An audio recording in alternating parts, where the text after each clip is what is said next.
Өнөөдөр би сөрөг бодлосоо маш хурдан гарах аргыг ярих гэж бодлоо. Японы нэг Чибимару Кочан гэд хүн байдаг юм л та.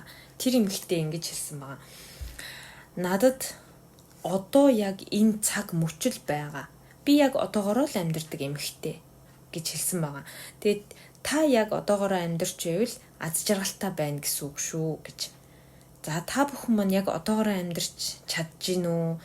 Чадж байгаа бол та үнэхээр одоо аз жаргалтай байна гэсэн үг.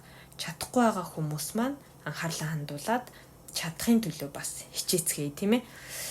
Америкийн Чопра гэд анагаах ухааны доктор хүн хэлсэн байгаа. Судалгаа гаргасан байгаа. Хүн нэг өдөрт 60,000 дахин өөрийнхөө бодлыг ингэж эргүүлж, тойруулж, буцаар л байдаг гэд. Тэгээ тэрний 80% нь ерөөсөө өмнөхөө бодож шаналж ингэж харамсдаг, ирээдүгөө бодож санаа зовж байдаг гэж байгаа байхгүй юу. Тэгэд өөрөөр хэлэх юм бол бид ингээд юу ч анзааралгүйгээр ингээд өөрийн мэдлгүйгээр ухамсаргүйгээр сөрөг төсөөлийн ертөнцид маш амархан орчихдог гэсэн үг. Тэгэхээр ингээд ад жаргалыг мэдрэх мэдрэмж нь багасчдаг юм байна хүний.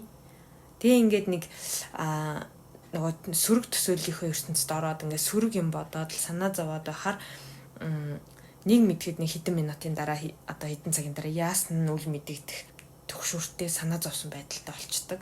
Нэг тийм гуйнигтай болчдөг. Яг юуны төлөөч амьдраад байгаа юм ер нь амьдрал ер нь утахгүй ч юм шиг энтергээд ингээд төмөн бодол толгойд эргэлдэж ундаг тий.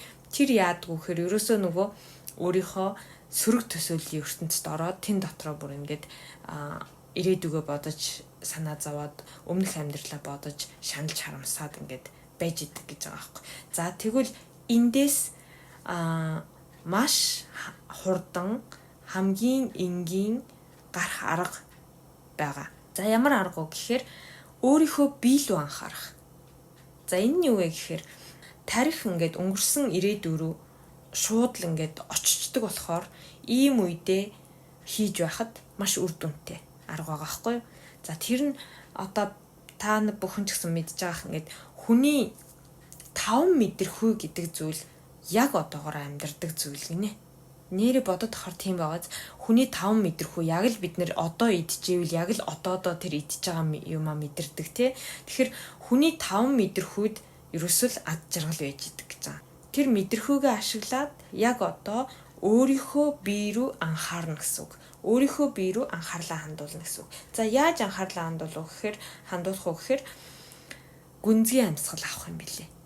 За тэгэхээр та ингээд амьсгал гаргах дээрээ анхаарад өгөх юм бол одоо байгаа өөр дээрээ маш амархан буцаж ирнэ.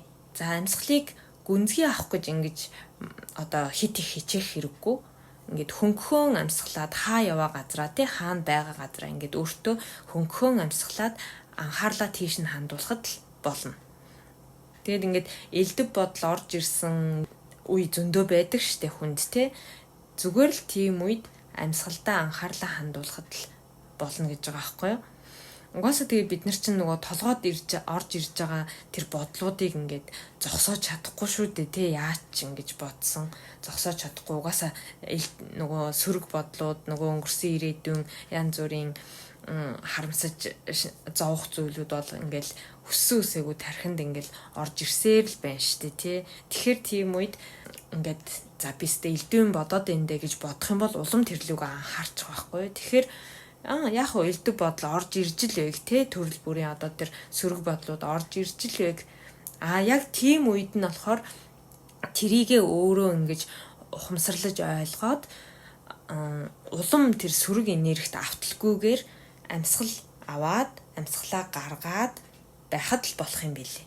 Тэгэхээр энэ амьсгалах аргаар ерөөсөө стресс багасгахаас гадна EQ гэдэг байдаг те EQ сэтгэл зүйн чадвар ч гэсэн өндөр болдог гэж байгаа байхгүй юу? Өөрийгөө хяндаг тэр чадвар. Тэгээд бас өөр зөндөө чадваруудад одоо сайнаар нөлөөлдөг юм билээ. Сэтгэл зүгээ хянах чадвар чинь сайжирна, биеийн дархлаа сайжирна гэж байгаа байхгүй юу? Одоо нэг стресс тэгэхээр хүний янз бүрийн бас өвдөд идэг штэ тий. Тийм болохоор бас биеийн дархлаа маш сайжирдаг гэж байгаа. ингээд зөндөө ол юм сайн нөлөөтэй байна шүү дээ тий. Тэгээд бас дээрэс нь хэлэхэд амьсгалах гэдэг чинь угаасаа одоо бидний амьд байгааг мэдрүүлж байгаа зүйл болчихж байгаа байхгүй юу. Тэгээд амьсгалж байна гэдэг чинь угаасаа бид нар чинь ингээд амьдарч байгаа гэсэн үг шүү дээ тий. Ер нь ингээд бас нэг судалгаагаар ингээд гаргасан зүйл байдгийн бэлээ. Ингээд хүний идэвхтэй амьдрал гэж байдаг штэ тий. Тэр нь ингээд айгүй урт байдаг, урт үргэлжилдэг хүмүүсийг ингээд аваад үзэхээр маш ингээд амьсгал нь гүн гүнзгий урт байдаг гэдэг юм бэлээ. Одоо нөгөө нэг амьсгалаа ингээд гүн гүнзгий урт ингээд байнга авж идэг хүний тэр хөгшрөлт нь нэг ёсондоо удаан явагддаг гэсэн үг. Идэвхтэй амьдрал нь маш урт байдаг гэсэн үг байхгүй юу. Тэгээ энд бас нэг одоо амьсгалах аргыг энэ Вьетнамын нэг алдартай бясалгалч хүний аргаас ингээд оруулсан байгаа. Тэр Тик Натто Хан гэд энэ хүний арга болохоор ерөөсөө амьсгал авахтаа өөрийгөө маш чимээгүй байна гэж мэдэр гэж байгаа байхгүй. Тэгэд амьсгалаа гаргахтаа болохоор би инээмсэглэж байна гэж мэдэрч тэрэндээ анхаарч хийх ёстой гэж байгаа. Тэгэд нөгөө энэ амьсгалаа гаргахтаа нөгөө инээмсэглэж байгаа нь яг амны хайрцаг нөгөө инээмсэглэж байгаа юм шиг болгоод амьсгалаа гаргах юм билий. За та бүхэн маань ч гэсэн ингээд гоё яг өөрийнхөө одоо тэр сэтгэл зүй тавгүй үедээ шууд чимээгүй ингээд өөрийгөө мэдэрч амьсгалаа аваад тэгээд инээмсэглэж байгаа юм шиг нүүрний одоо тийм амны хайрцаг гаргаад амьсгалаа ингээд гаргаараа зөвлөн. Тэгээд хийгээд үзээрэй. Энэ амьсгалыг одоо сэтгэл тавгүй стресс үедээ шууд ингээд хийгээд үзэх юм бол төсөөллийн тэр сөрөг ертөнцлөө ингээд удаан өөрийгөө оруулж ингээд стресстгүй юм шүү.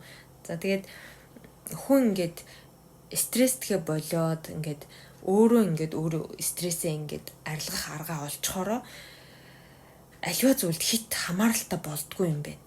Одоо ингээд их юмд ингээд хамааралтай болоод одоо муу зуршилж гисэн ингээл орох гол тийм болдгүй юм байна.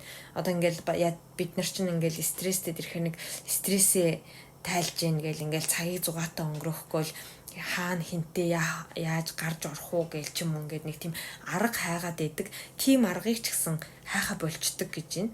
Тэгэхээр ингээд өрдөөсөө өөрөө ингээд сайхан амар амгалан байгаа сурчдаг юм байна. Тийм болохоор та бүхэн маань амьсгал авах болон гаргах дээрээ анхаарад өөрийнхөө сөрөг бодлоос маш хурдан гарч байгаарай. За тэгээд бичлэгийг маань сонссон та бүхэндээ баярлалаа. Дараагийнхаа бичлэгээр дахиад уулзъя.